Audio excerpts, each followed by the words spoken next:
लोकांना काय घेणं? 3 वाक्य सांगतो, मरेपर्यंत पाठ करा. इंद्रिकेचे वाक्य आहेत. तुम्ही गरीब आहात तोपर्यंत तुम्हाला शत्रू नाही.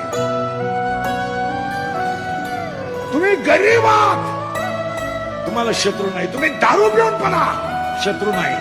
मटका खेळा शत्रू नाही. वाट लावा इस्टेटीची तुम्हाला शत्रू नाही. चांगलं वागलं तरच शत्रू आहे. तुमचं काय मत आहे?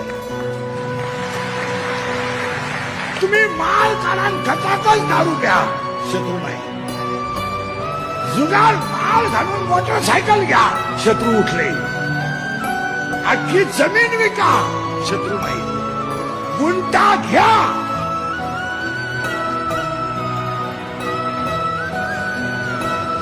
शत्रू गावठी भाषेत हलकटाला शत्रू नसतात. दारू दळण विकून दारू पिणारी लोक आहेत. दळण विकून दळायला गेला दळणच विकलं.